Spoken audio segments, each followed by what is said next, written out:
get the real deal now. Gonna kick your sorry ass out on the street. Yeah, what you got? You used to think you owned the street. Well, pack your bags and your ass is dead meat. How's it going, ladies and gentlemen, and welcome to the Lowdown Show Remix right here on No Holds Barred Wrestling Podcast, your Canadian WWE podcast that talks about NXT and No Holds Barred. Anything we say, pun intended. You can follow the podcast on Twitter at No Holds Barred WP. You can also follow myself at Real Kyle Masters, and you can follow my co-host at Corporate Cappy as well on Twitter. You can follow the podcast on Instagram if you're into that Instagram kind of thing. No Holds Barred WP, all one words, where you can find us there. If you want to listen to us on the go, we are available to listen to on iTunes, Stitcher, and Spreaker. Spreaker is a fantastic podcast app. Make sure you go download on all Apple and Android devices and follow and click subscribe to the podcast. If you want to watch the podcast, we are available to follow on YouTube, youtube.com/NHBWR, and make sure you hit that subscribe button, that bell icon for all upload updates. I am your host, the self-proclaimed greatest host, Kyle Masters, and every week on the Lowdown Show, I am continued to be joined by my co-host. He is the boss, the blissful boss, Mr. Corporate himself, Corporate Cappy. Thank you, AJ. Oh, my God. Yes. Thank you. Thank you, thank you, thank you. I don't know how many times I can say thank you. It's not going to be enough. I love Styles already before this, but now I love him even more now. Oh, my God. People, listen. We are now in the era of Jinder Mahal not being WWE champion. Yes, for now. There's the infamous WWE... infamous no trade. I was going to say no trade clause. The rematch clause, which we are going to get, and I guarantee you, I fucking guarantee you, I'll give you a JR guarantee that it's going to happen in India during the WWE live event, and he's going to win the title there, and they're going to videotape it, and they're going to make this big deal about him winning it in India, and they're going to be going nuts because Roman Reigns is not going to be there, John Cena won't be there, it's just going to be Jinder Mahal, and no wonder they're going to be fucking popping out of their seats. He's not even fucking Indian. He's Canadian. He's Indian descent. I think they realized how terrible Jinder versus Brock was going to be. Yeah, finally. Let's 2 weeks before the pay-per-view. Let's switch it up right away. And let's switch up every other match while we're at it. You know what? Yeah. We don't like the Shield as tag team champions. We want to get Roman over. He's back from the mumps. Let's take the titles off Dean and Seth for no apparent reason at all. Let's put on Cesaro and Sheamus and have them face the Usos, which is probably going to be the worst match of the card. You know, we could have had a great match with Rollins and Ambrose and the Usos. That probably would have been match of the night, to be honest. No. We got to have the New Day versus the Shield, and New Day put over the Shield because they need to be put over for some reason. They got to put over the fact that Roman Reigns is coming back. I'm sorry. But they got to change everything out. They got to change. I wouldn't be surprised if my boy Baron Corbin, I'm wearing his t-shirt right now, if my boy Baron Corbin loses that U.S. title this coming SmackDown because he's facing Sin Cara, and they give him the belt for whatever fucking reason. Yes, Sin and what? Cara. We're going to have Sin Cara versus The Miz? No, that's not happening. What am I fucking saying? It's not going to fucking happen. I wouldn't be surprised, but that's not going to happen. But the thing is, I love how they realized that all these matches were going to be gone, except for Rollins and Ambrose versus the Usos. That was probably the only good match of the matches that were going to be announced. I don't know why they changed that match. The rest of them sucked, and I think they finally realized, oh shit, 2 weeks before the pay-per-view, Jinder versus Brock's going to suck ass. Man, we're putting this as the main event shit. Everyone's going to boo the shit out of the... Guarantee if that match would have happened, they would have booed the shit out of that match because... I don't think people will probably go for Brock, but Jinder would have won. I'm telling you right now, Jinder would have won that match just to make him look strong going into India. But it's just a big clusterfuck. Nothing makes sense. All the builds are thrown out the window. I don't feel like Charlotte's gonna win the women's title next week on SmackDown because it's in Charlotte. Natty versus Alexa Bliss was going to be a good Survivor Series match anyways. Of course they're going to put the title in Charlotte. This is so, clusterfuck. And I told you from the get-go that if you're going to start the build now with 4 weeks till Survivor Series, it's going to be dumb. I'm not going to get behind it, and it's going to fuck up. Sure enough, what happens? It's just blown up now in the last week. They don't know what the fuck they're doing. Because they realized their matches sucked, and now they're oh, we got to change it up. Which, some of the changed up matches are going to be better. Brock and Styles would be a little bit better. Charlotte versus Alexa Bliss will actually be a good match. I'm actually looking forward to that if it happens because Natty's just fucking cringe. Yeah. The tag team titles didn't need to be switched up, but now we got the Usos facing Gable Cesaro and and Benjamin next yeah, week. that. Gable and Benjamin next week on SmackDown too. So like, are they going to give them the titles? And then we're going to get Cesaro and Sheamus against Benjamin and Gable at Survivor Series. It's probably going to be, that should be the pre-show wmatch, to be honest, because I really wouldn't want to see that.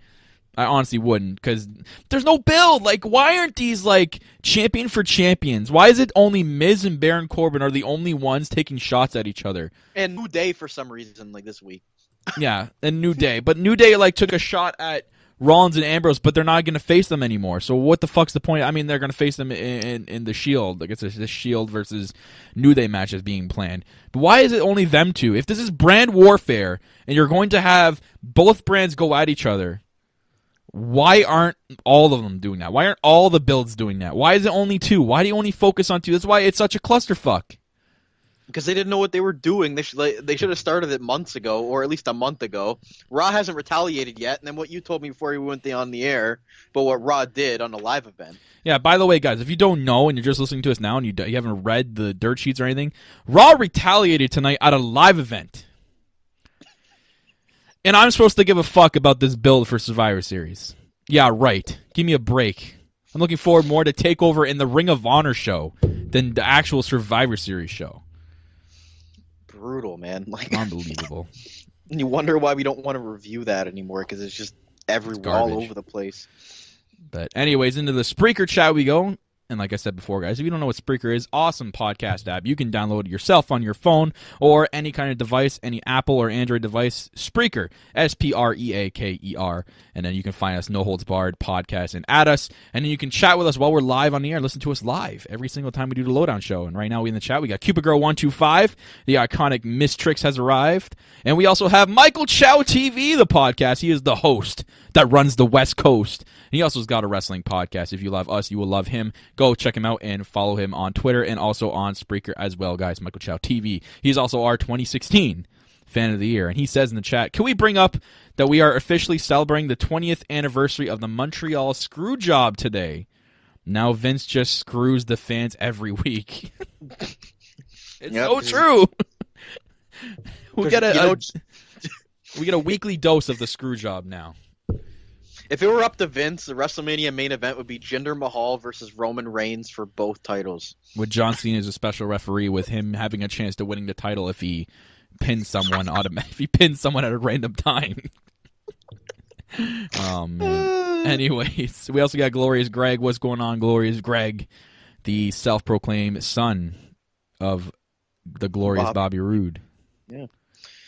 Yeah, we also had Total Divas review that will be up soon on the channel, I'm sure. No, it will not be reviewed. Oh, no.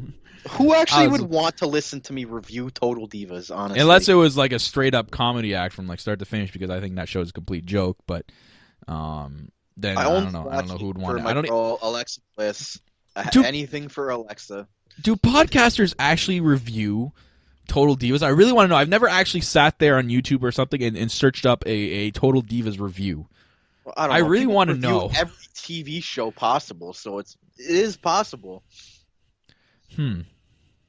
Either way, I'm not reviewing it. I only watch it for the Alexa clips, and that's about it.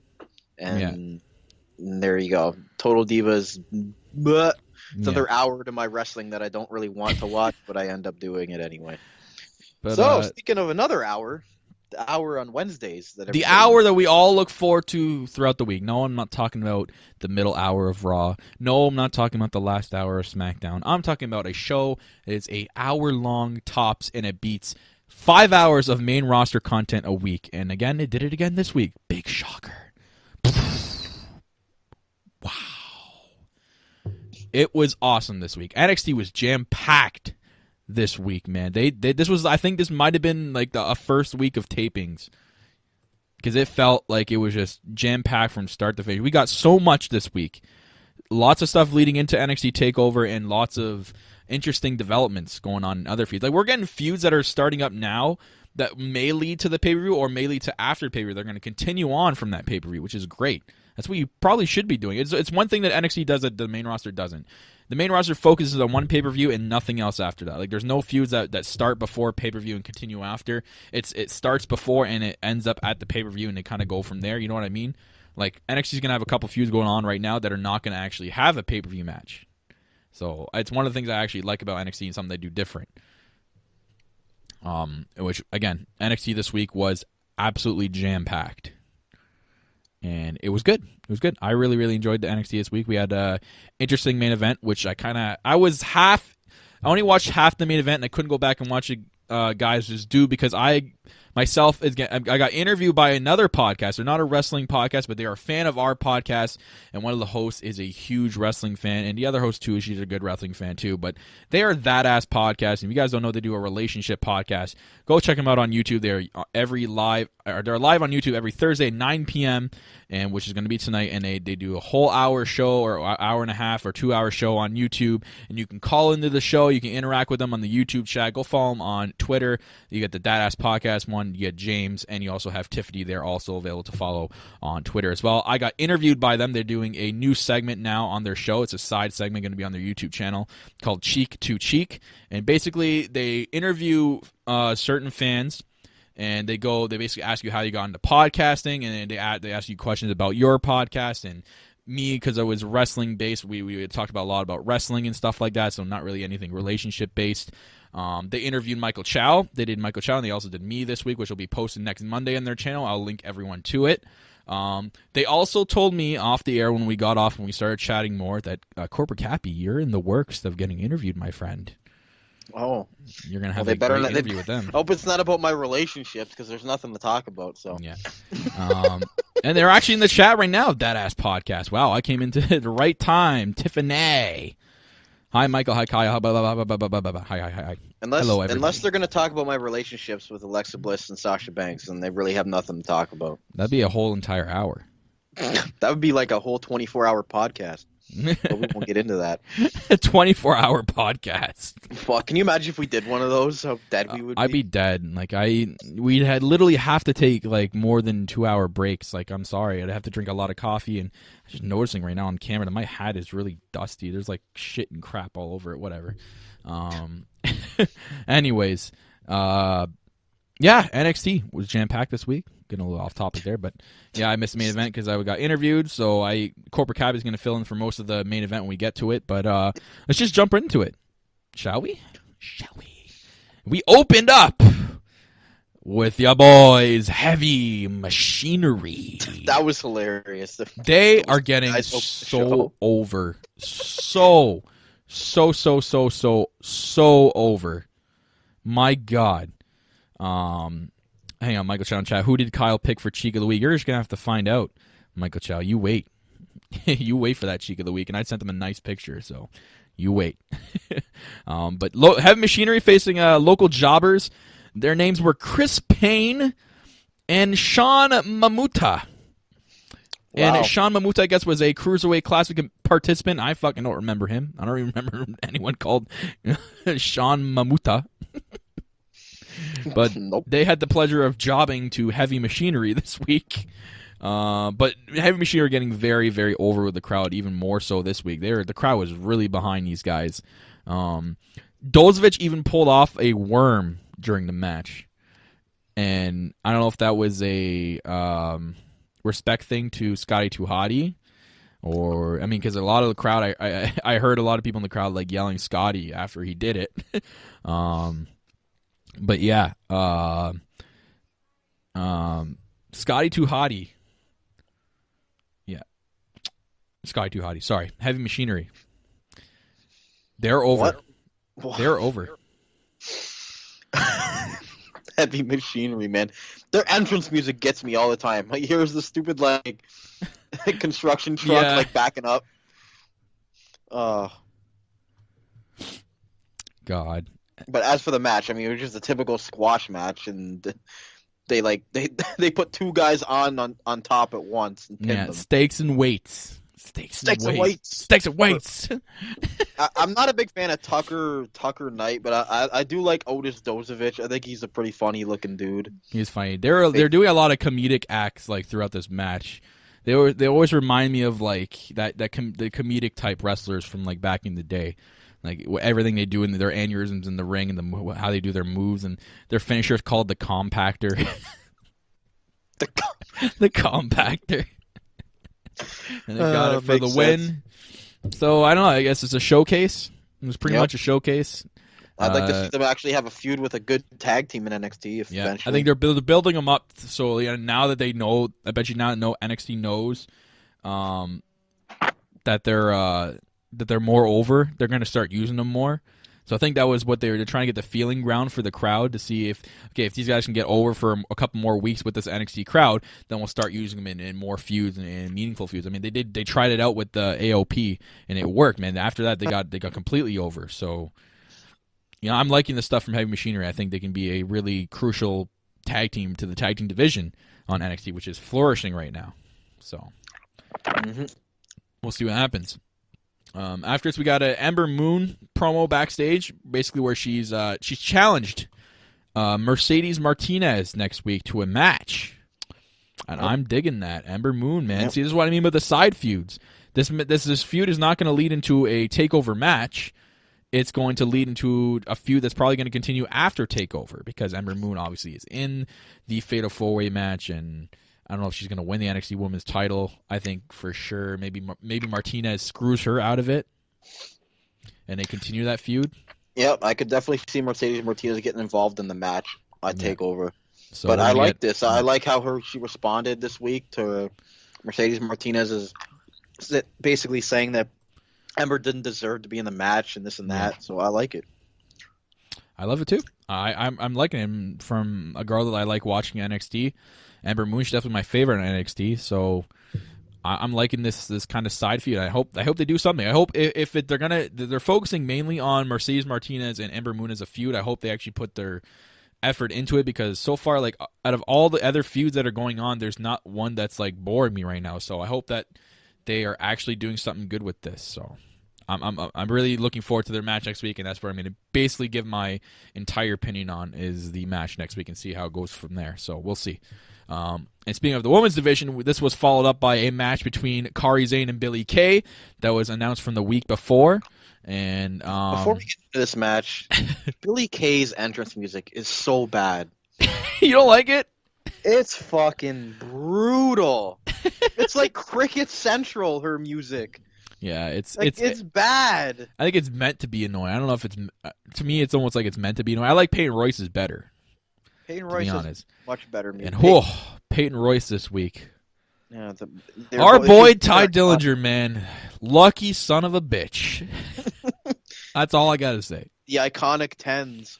My God. But anyway, sorry, I just Billie Kay's entrance music makes the list for me this week. On a side, not the actual list moment. Mention her music's bad. It's got to go. Yeah, but we'll get into the match. Billie Kay actually dominated some of the match, and most of the beginning of the match, I was actually shocked. I mean, she did have some help from Peyton Royce, obviously with the distraction on the outside. Then all of a sudden, Kairi Sane comes out of nowhere with that spear, and it's a vicious spear. The way Kairi Sane does it, it's not meant to be a powerful spear. It's meant to be so technical that it looks like Billie Kay's hitting a brick wall, and she just fucking goes flat down on her back. It's crazy. And then she started building momentum from there. Kairi Sane, Peyton Royce tried to interfere again and cause a cheap roll-up, but it didn't work. It failed, and then Kairi Sane was able to set up and hit her insane elbow drop, they're calling it, for the win. That freaking high-altitude elbow drop, man. She gets so much air on that elbow drop. It's insane. Yep. It's insane. Insane. Yeah, it's insane. Well, it should be called the insane elbow. That's what they were saying. It was like, oh, the insane elbow. I mean, that was Nigel McGuinness saying it, but I don't know. It could be. I think it's called that. I'm going to have to go do some research. I really wanted to.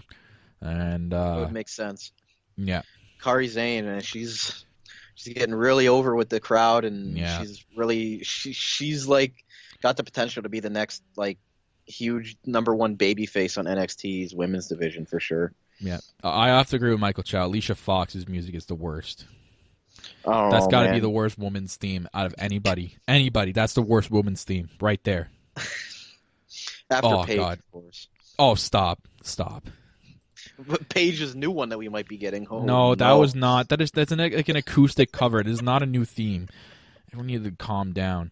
Payne should have beat up Kairi after the match. Yeah, that would have done something. I mean, that's what probably they should have done. Payne should have because jumped in Peyton the ring. Royce and Kairi Sane are both in that Fatal 4-Way match, so it would have made sense for her to get involved. Yeah, they should have. Again, I guess there's something we can critique NXT on. Missed opportunity there. What, they have a WWE creative write this match? It seems like Billie Kay just gets beat up on every week by somebody. Yeah. Like, she's like the jobber of the team. Peyton Royce actually like wins matches, and Billie Kay just gets jobbed every fucking week.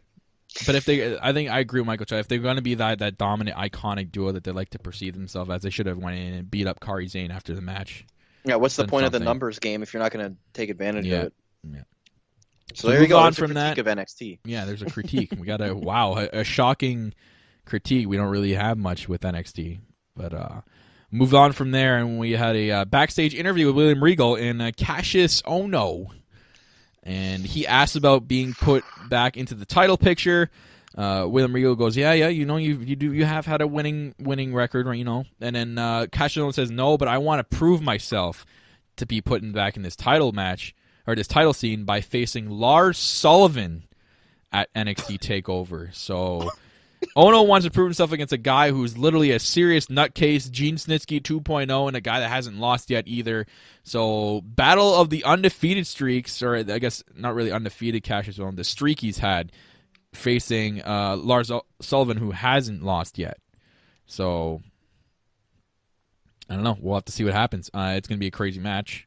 But Cassius Ohno basically wanting to prove himself against to get himself back into that title picture by facing a guy like Lars Sullivan. I think that's actually a good test for him to prove himself, because if he can't beat Lars Sullivan, maybe he's not ready for that title picture yet. So we'll see what happens.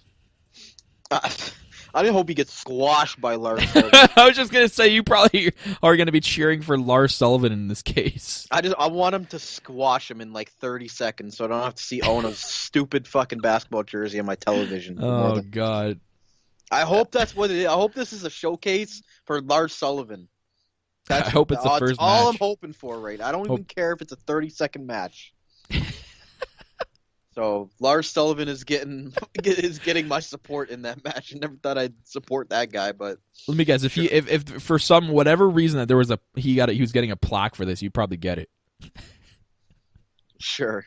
Yeah, not the Matt Relic one, just the regular plaque. Yeah, probably. I might get the Styles one, man. After he ended the reign of terror I'm gonna by have to buy that, man. Jinder Mahal. I talk so much shit about Jinder Mahal. I would be offended if I didn't buy that. I'll probably Although put it I back in will the background say here. that was one of Jinder's better matches. I mean, I know Styles did most of the work, but like Jinder actually put on an okay match. It was like 20 minutes long. Give credit where credit's due. Jinder put up an okay match. If I did the credit out of 5, I'd give him a 2.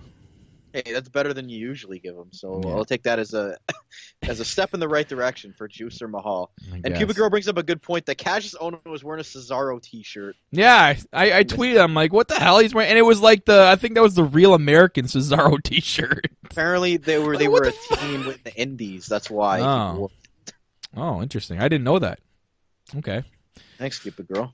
Well then, we'll move on from Cassius Ohno. I'm sure you would like to. God, yes, please. They had a War Games preview promo, basically talking to all the WCW stars that competed in the War Games match, and they showed a lot of highlight footage from the War Games match. It got me pretty pumped for this War Games match. I cannot wait for this, man. It's going to be an intense match, and just thinking more and more about it, man, it's going to be a really, really good match. Like, you think about it, there can't be a pinfall or submission until all 3 teams are fully in it. So it literally is just fucking chaos until all teams are in it. Yeah, it's not like, one team can get eliminated in the first minute. No, there's nothing. You just freaking go nuts with double rings and a cage surrounding the entire fucking thing. Does NXT make their promos differently for their promo packages differently from the main roster? Are there different people working on those? I think so, because it was better. It got me invested into it. Like, literally, I watched it, I'm like, oh my god, I'm so pumped for this match. It's beyond excited. Even the promo makers of NXT are better than the main roster. Night and day, man. Night and fucking day. Crazy. Then we also had a backstage interview with Cien Almas and Selena Vega, which was great.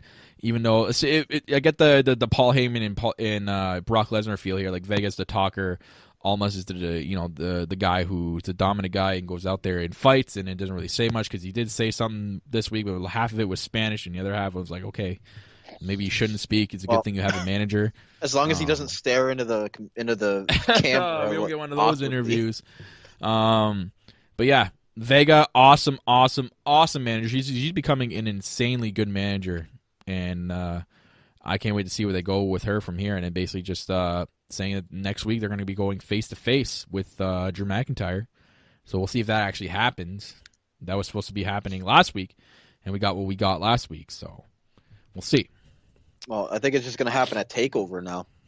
Mm-hmm. Vega is extremely high. I agree with everyone talking about that in the chat. Yeah, Austin Aries is one lucky guy. Definitely.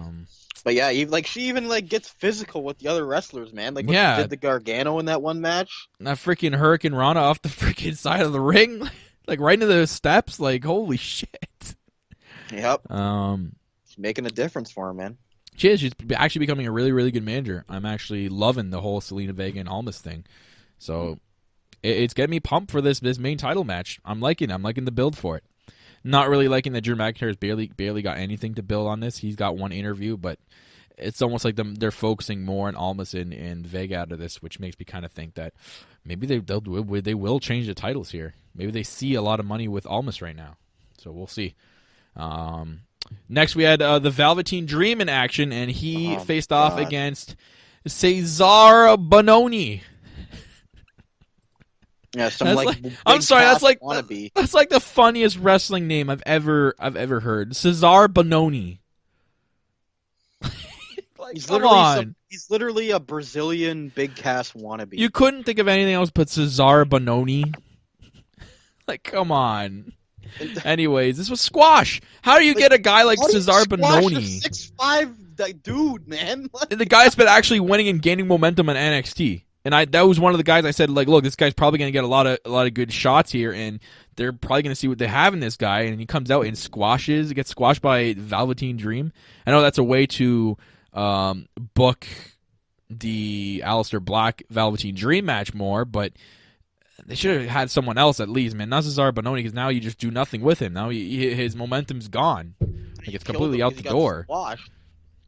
And after the match, Dream cut a promo on Aleister Black, basically saying again, like, he's going to make him say his name. I don't know. To me, this was very lackluster this week, and they didn't really build. And, like, we didn't even see Aleister Black. I thought Aleister Black was going to jump him in his entrance this time. I think maybe they should have done that. Yeah, we didn't even get anything from Aleister Black. Nothing. Not a backstage interview. Nothing.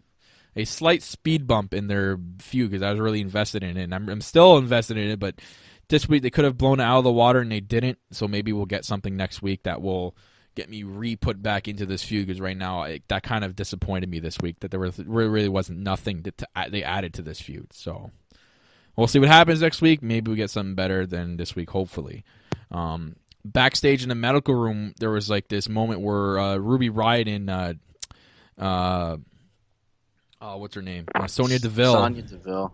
Were talking about the triple threat match they had a couple weeks ago, and how just Sonya Deville just ripping apart Ruby Riott, and Ruby Riott eventually says that when she's all healed up, that they're going to have a match to prove to each other to see who actually should have probably won that triple threat match. So they're going to have a match soon, Ruby Riott and Sonya Deville, and I'm actually looking forward to that. They actually did a good build back and forth here in this backstage interview. A third women's feud. Wow. WWE, do you have that notepad? Like, I got a notepad here if you want. I can let you borrow it, and you can take notes on how to build more than one feud in one division. Shocker. Unbelievable. Yep. So, I'm looking forward to that. It was kind of awkward that she's kind of stood there near, like, the trainer's area. Yeah, but... and then she wasn't, like, face... to me, I kind of hope that she would have gone, like, right to her face. You know what I mean? Get in her grill or attack her, do something, like... That was just like, another missed opportunity where they could have done something. It's almost like they don't want to be that good. They don't want to overdo the show to actually kick both Raw and SmackDown out of the water. And Vince goes, "What's going on over there? Something going on?" Hunter, don't give him everything. Hunter, good. Cut it out, Hunter. I'm not going to put you in a live event with the Shield anymore if you keep doing that, Hunter. Let's not get into that again. Anyway, we moved on to actually pretty cool backstage promo again. The Street Profits. Literally Crime Time 2.0, like another Crime Time like promo here talking about, just randomly talking about stuff, and then some random guy walks in, says he's looking for Tito Sabatelli, and he's got his dry clean. And Montez Ford is like, oh yeah, that's me, man. I'm Tito Sabatelli. And then, not Montez Ford, Angelo Dawkins is like, wait, you're Italian? And the guy's like, yeah, man, boopity-boppity. I'm Italian. And then Montez Ford and then Tito Sabatelli and Riddick Moss end up showing up and to get the dry clean and say, you can't afford this shit. You can't afford this. We wear this. And then the Street Profits actually challenged them to a match next week.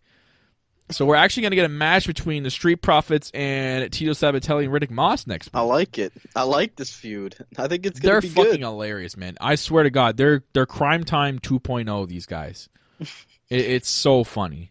And I like Tito Sabatelli, man. Like I said in the chat, he's like the Shawn Michaels of the team, and Riddick Moss is the Marty Jannetty.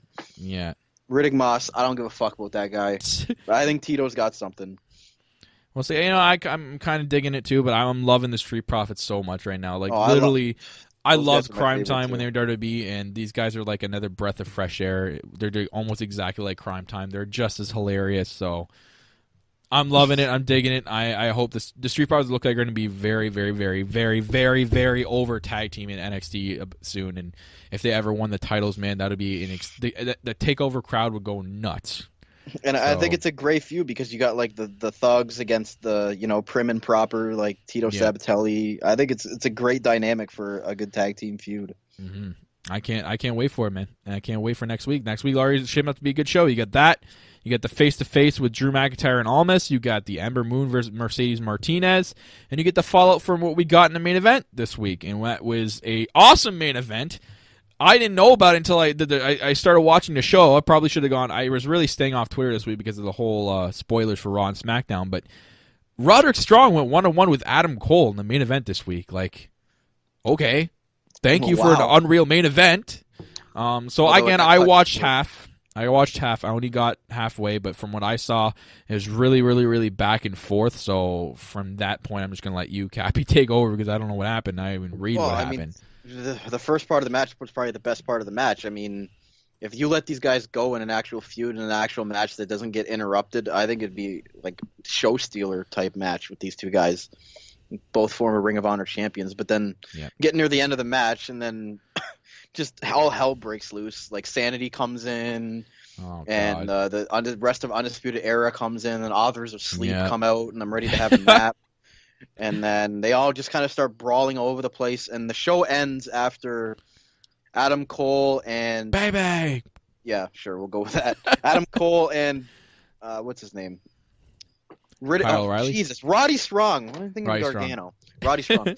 They did like a spot where they did like a superplex from the top rope to the outside of to the outside with everybody standing there. So basically, everybody got hit with this. I see. Yeah. Everybody basically got hit with the with that move, and then that ended the show basically with all 9 guys just laying there. Just absolute chaos, which we're going to get in NXT War Games. Again, that's a pretty good build. Sucks we didn't get a whole lot of Adam Cole and Roddy Strong, but maybe they're saving it. Maybe that'll be a single. Maybe Adam Cole wins the title eventually, and we get a big singles feud between Adam Cole and Roddy Strong. But from what I've seen, and I'm going to go back and see if I can watch the rest of the match, these guys have a lot of chemistry together in the ring. And they look good in the ring, and they look like they can carry a feud and carry multiple matches with each other. So I want to see these two guys. I want to see Adam Cole as the champion versus Roderick Strong as the challenger. And then Roderick Strong gets like this big underdog win, and then the whole crowd's behind him, like a Daniel Bryan WrestleMania kind of thing. I see that happening. This will continue. I guarantee it. It was just a little bit of a tease because we didn't get a clean ending, but they gave us a little bit. They sprinkled a little bit on there to get us. Yeah, like a little Salt Bay kind of thing.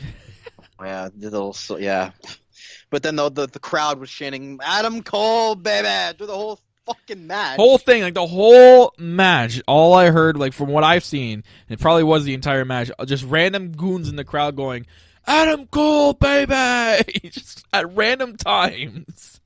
And I think I heard a couple people going, "Shut up!" Oh man, the NXT crowds are awesome, man. It's hilarious. But yeah, looking forward to a War Games match. It's going to be really insane. Like, you just think about it. Like, only two members of two teams, or one member of two teams start the match. So it's a 1-on-1 how it starts. And then 5 minutes later, the third team that doesn't have a member gets let in. And then it's at random after that. Every 3 minutes, one member of a random team gets let into the match. So there's a chance that it could be 3 members against 2 single guys from 2 other teams. So there's a lot of things you can think about that could happen in this match. So it's going to be interesting to see what route they take. So it's so invested into this. I cannot wait for NXT War Games. And we're definitely doing predictions. I don't even know if we're going to do Survivor Series predictions. I really don't fucking want to. I think we're just going to do TakeOver, and then that's it. I'm sorry, guys. I know you guys probably wanted to hear our opinions on it. We'll judge it by year. We'll wait. Maybe we'll do it. Maybe we won't. But yeah, for sure. I can't wait to do the TakeOver predictions. TakeOver is going to be amazing. I cannot wait. So is it NXT TakeOver Houston or is it NXT TakeOver War Games? Because I've seen promos say both. Okay, so how I see it now, it is TakeOver Houston, but the actual match itself has its own logo. That's what that is. It's the War Games match, but they gave it its own logo. It's kind of weird. So, anyways, one thing I want to talk about TakeOver that happened the other day. And I'm still shocked. Maybe they'll change their minds, or maybe it's going to be an NXT taping. But they announced that at that event, Pete Dunne will be defending his UK Championship against Johnny Gargano. But then it said it wasn't going to be on the WWE Network. So I'm going, okay, so if it's not live, is it going to be the pre-taped NXT beforehand? So are we going to get Pete Dunne versus Gargano on the NXT after TakeOver? Holy shit. That should be the main event of that NXT show. Well, that sounds like an incredible match. God. But and then they have that random match between Drew McIntyre and Adam Cole with Shawn Michaels as a special guest referee. Fuck. Like, why are these things not televised? I don't know. Then that's a day before TakeOver. Like God. What's the point of that? Are they going to pull a main roster and have Adam Cole beat Drew McIntyre for the title a day before the event? And then Adam Cole versus 2 heels going at each other? I highly doubt it, but... Or if we have fucking Shawn Michaels versus Adam Cole at TakeOver? Like... No, Shawn Michaels ain't coming out of retirement. Isn't Shawn Michaels doing something at TakeOver with Gargano? They're having like an ab off or some stupid like backstage thing like that, probably. I don't know. I thought Shawn Michaels was going to promote another one of his terrible straight-to-DVD movies. God. But yeah, NXT this week. Awesome. Loved it. Another good show for another great brand and number 1 brand in WWE Sports Entertainment. I mean, a few things they could have capitalized on that would have made it a lot better, but they still solid. We had some critique. We had critique this week. Wasn't perfect, but it was great. Again, like we say every week, they need some kind of mid-card title, unless the UK Championship is actually going to be their mid-card title now, because Pete Dunne's defending it against a main roster person, not just a UK wrestler. Yeah, and now he's defending it against Johnny Gargano next week. Holy shit! Holy shit! So we'll see. Hopefully they get a mid-card title. Let's get into that part of the show, and that is the list of 10. 10. You know what? You know what happens? You know what's gonna happen?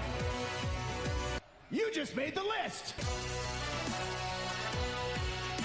That's right. Welcome to the list of 10. The part of the show where myself and Corporate Cappy have our perfect 10 superstar of the week, or we have the superstar or moment that makes the list. And we have a sound clip and a rating for each. So, guys, as always, we will start off with Corporate Cappy. My list moment is going to the announcement we got this week that Michael Chow just posted in the chat that made me remember. It was John Cena being added to SmackDown's Survivor Series team. No, like, God. what sense does this make at all? The guy goes from SmackDown and then goes over to Raw saying, oh, you know, I belong on Monday Night Raw and this and that, and I need to face new people. And now all of a sudden he jumps back over to SmackDown. Now he's on SmackDown's team. Like, how? Like, do they think that we're complete idiots and we don't understand, like, the brand loyalty these guys are supposed to have. For guaranteed they're going to bring up the whole free agent thing like a million times this coming week in the Go Home show. Oh, so he was back to being a free agent again. Okay, yeah. Makes sense. So, but didn't Kurt Angle say that he brought John Cena to Raw? Right. Like, yeah. The whole thing just doesn't make sense to me, and they think that we're idiots that we're going to sit here and accept this. Like John Cena being on SmackDown's team makes no sense. He hasn't been on TV in fucking a month. Someone tweeted that all the ages of the SmackDown team, and literally all of them were 35 plus. Every member, every member of SmackDown is 35 plus years old. But for another lazy creative booking that makes us think that we're idiots and a bunch of dummies that don't understand brand loyalty, John Cena. You know what? You just made the list. That's right. You just made. It's not even John Cena. It's just creative. He's probably saying backstage too, like, why the fuck am I on Team SmackDown again? I just left. Right. Oh. So, my first moment / superstar of the week, and that is going to be going to a superstar this week. And that is going to go to the Street Profits. I'm going to give it to the Street Profits this week, man. They're growing on me like day by day, week by week. These guys are just growing on me, and how much they're like Crime Time. And I love Crime Time. I loved Crime Time back in the day. Watched their videos like nonstop on YouTube when they left, like all their jokes and all their pranks. I loved Crime Time. I love the Street Profits. Street Profits are a great team. They're trying to be different. I don't know they're trying to be exactly like Crime Time, but I'm loving that the momentum they're getting, and this feud with Tito Sabatelli and Riddick Moss is actually entertaining and fun to watch, and I can't wait for it to come to a conclusion next week, hopefully, or maybe it continues from that. But I'm loving the Street Profits, man. They're getting really, really over the crowd. They go into the crowd and celebrate every time they win a match, so the Street Profits are going to be one of those teams that are going to be very, very, very over. They're going to be like the Enzo and Cass of NXT, I think. So look out for the Street Profits, and for that, they get a perfect 10. That's right. So, what is your perfect 10 moment, or do you not have one? Do you have double lists this week? I don't know. I can't really decide. I'm thinking if I should give it to, Jinder Mahal for his great title run. No. I won't even hit the button. You won't even hit the button. No, I'll hit the boo button. I'll hit the boos. The boo of the week goes to Jinder Mahal for coming out and making fun of the people that say he was on steroids, and that Instagram post he had calling people haters for him being on juice and being not injured and not on steroids. And it's like, did you really need to do that? You really like playing into those haters' hands? Makes you think, Jinder. Maybe if you were actually a good person and didn't take steroids and you were actually mature about this, you wouldn't actually have to post something like that. Makes you think. Maybe this guy is roid raging out. I don't know. My 10 moment is going to Save Us Y2AJ, or otherwise known as AJ Styles. Save Us Y2AJ. For saving us from the Cringer Raja era, or at least for now, until we get the Survivor Series match over with, because Jinder versus Brock would have been worse than Brock and Goldberg last year. I would have watched paint dry than that. So AJ Styles, I mean, he deserves to be the WWE World Champion. Who knows if they're actually going to keep it on him long term. And they finally pulled the trigger in the UK. They've never had a WWE title change in the UK before. Yeah, that's true. I saw that, and I'm like, wow, that's actually shocking. Yeah, so I mean, good for them for finally pulling the trigger in the UK. I mean, they deserve it. They're hardcore fans over there, too. So for AJ Styles finally reclaiming the title that should have been his in the first place, he gets a perfect 10. That's right. So, again to my moment, and that is the list moment of the week. I don't know if I have one. That's tough. I don't remember really anything that happened on Monday Night Raw this week. Neither do I care. SmackDown. What about the retaliation by Raw at a live event? Oh, okay, fine. I'll give that to WWE's decision to have Raw's retaliation at a live event instead of TV. You're supposed to get me to believe into this feud and get me invested into a brand warfare feud when you do a retaliation from Raw at a live event, where it's only like time. for the first retaliation. Yeah, that makes sense. Obviously, you're going to show the footage on Monday Night Raw. Obviously, you're going to show the footage of this coming SmackDown, the go-home shows.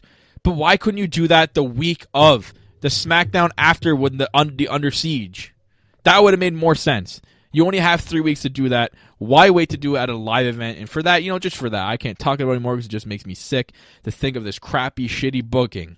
For that, the decision to make Raw retaliate at a live event. You know what? You just made the list. That's right. Like, live events are bad enough as it is. The fact that, like, and that's the thing. Like, they waited so long. Raw didn't do anything for like 2 weeks. Now we're gonna jump at a live event. Right. Just the perfect time, right? Yeah, there's like only 1,000 people watching. Oh, sure, yeah, that makes sense. Yeah, then we're gonna get the shitty footage from the stills that they have from that event. Yep. Great. Or like the crappy like shitty like the camera footage from like a handheld or something like that. Yeah, the crappy lighting and everything. Oh, Yeah. Can't wait. Can't wait for Michael Cole to try to get me excited about that footage. Oh God, yeah. Well, he's going, it's boss time. Oh, The big dog has returned. It's his yard. Oh yeah, we got the big dog returning this week. We get crickets. Great. For the big dog returning this week. One sec. For the big dog returning this week. Roman Reigns is back, everybody. Yeah, it's going to be the heroic return that nobody gives two fucks about. And we're also going to get... I also read that we're going to get a qualifying match for the last spot on the women's team between Bayley and Dana Brooke. I thought it was a triple threat. I thought Mickie James was part of that, too. I don't know. I just know it's Dana Brooke and Bayley, but the fact that Bayley's had to sink so low is to have to beat Dana Brooke to get into the team. I'm done.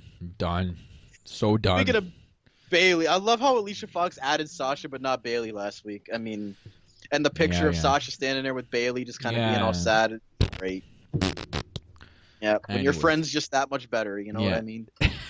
Anyways, let's get into the tweets. Your tweets out there. Guys, you want to tweet into the show? I either release a tweet on the Wednesday or the Thursday in the morning.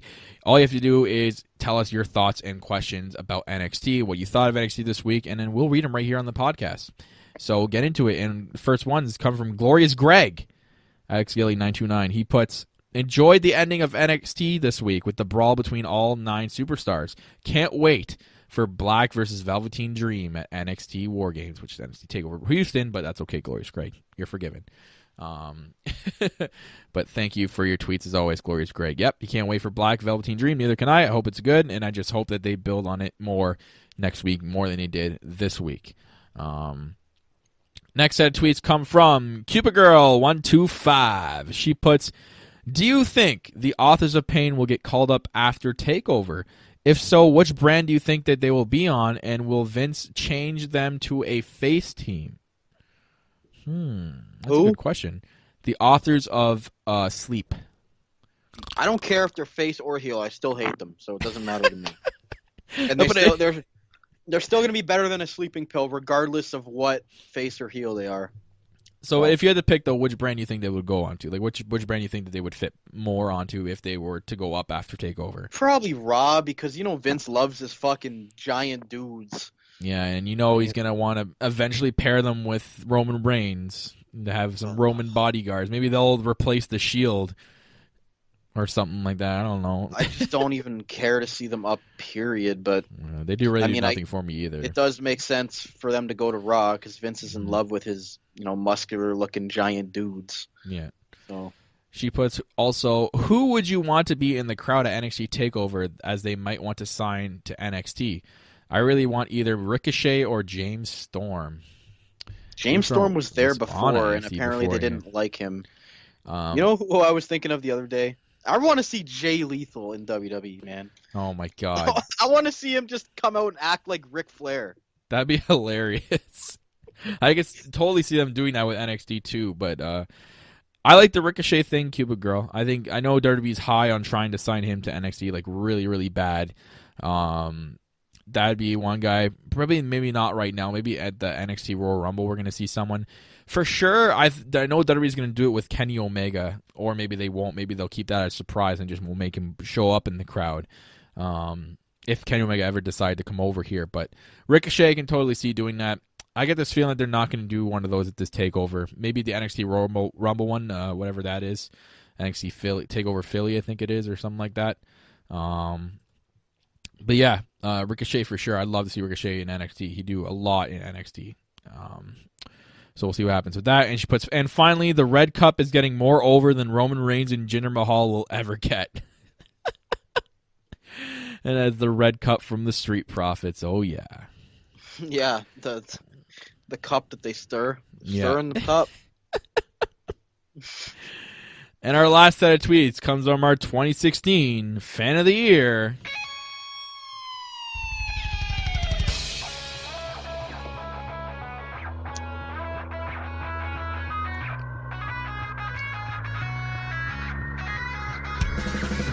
That's right. It comes from Michael Chow TV, and he won our 2016 Fan of the Year. That's why he gets his theme song right before his tweets. If you guys want to have your theme song played right before your tweets, all you have to do is win our 2017 Fan of the Year, and all you have to do to be eligible for that is to tweet at us, follow the podcast, and everyone is eligible. And we pick our Fan of the Year at our NHBWP Slammy Awards at the end of the year, which is sometime in December. We're still working on that for you guys, but we'll get into Michael Chow's tweets. He puts, NXT is great.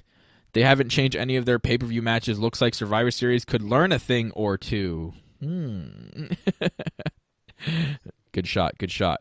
I love Velveteen Dream's Death Valley Bomber. Might be my new favorite move. Man, that move is insane. Like it's almost like an attitude adjustment, but he does a full-on cartwheel. Like it's a sick move. I'll give him that. Like it's a really, really sick move, and how he can pull that off so cleanly. I can't believe he did it to like a 6'5" dude yet. Right? Like for him to do that is insane. I know it takes a lot from the other guy, but for Velveteen Dream, I actually like that move, Michael Chow. It's a sick move. He puts thoughts about Selena Vega joining the NXT Women's Division.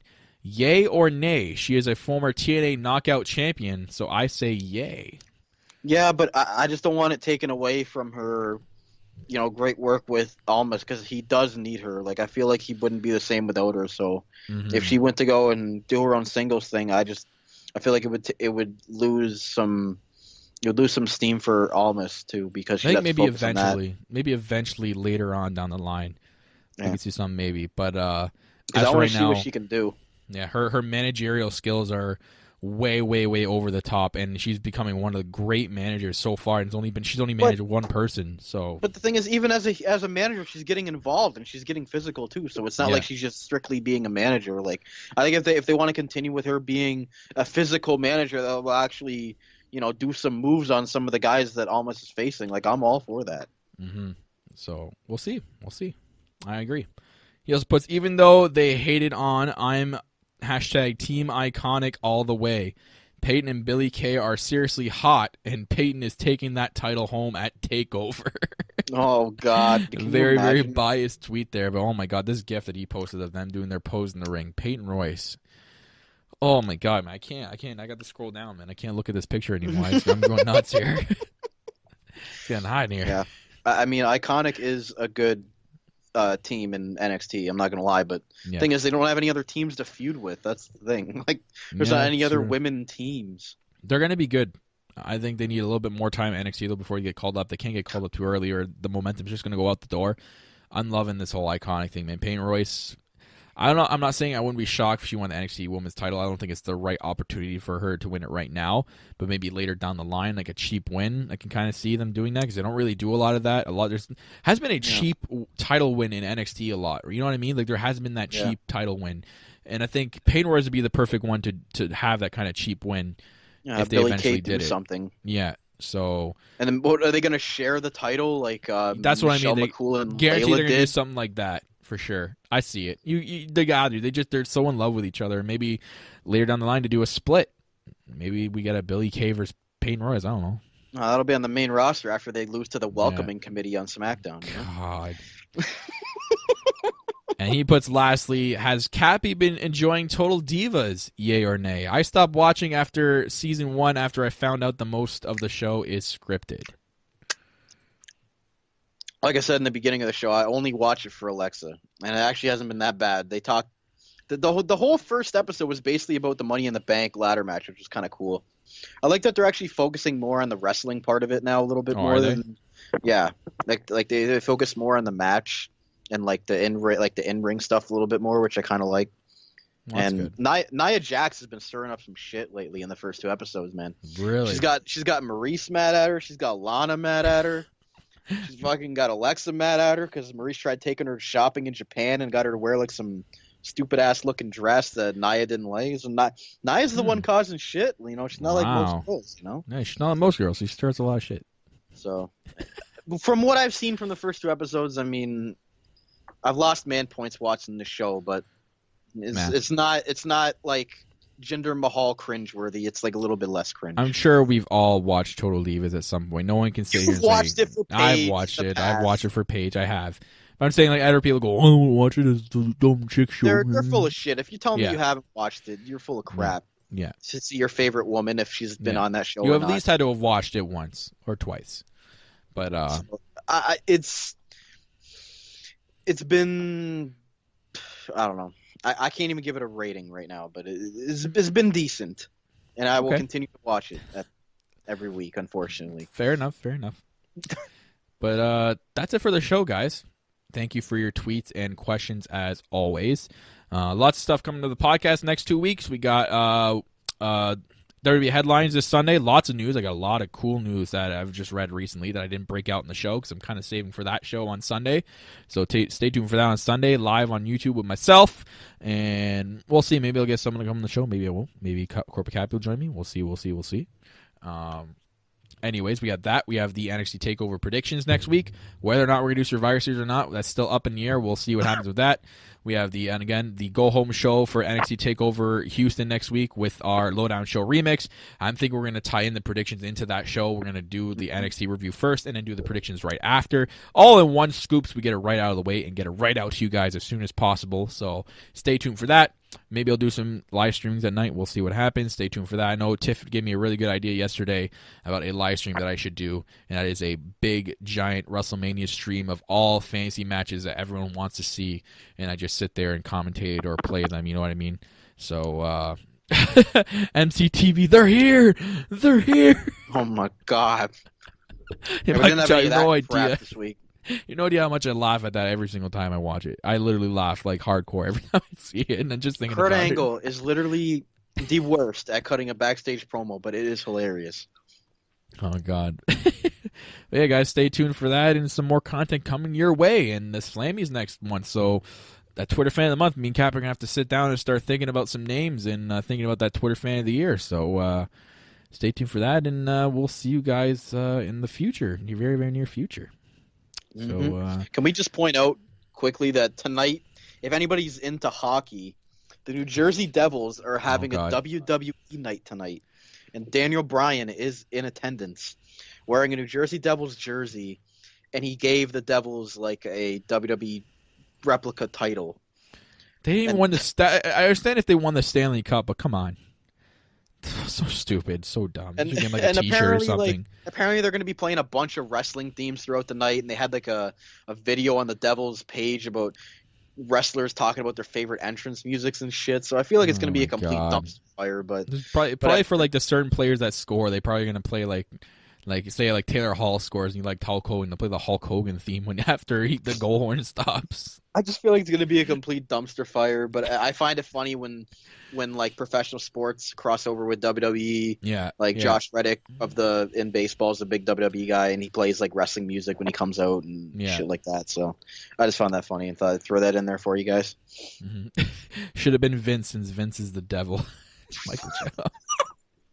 No, it should have been the Demon Kane, man. The Kane. It's gotta be Kane. Yeah, it's still his big push since he's been back. He's beat Finn Balor, and So we're gonna end the show there after talking about that. But guys, thank you for listening. As always, we really do appreciate it, and thank you for tuning in to the Lowdown Show Remix, Episode 5, right here on No Holds Barred Wrestling Podcast, your Canadian WWE podcast that talks about NXT and No Holds Barred on anything we say.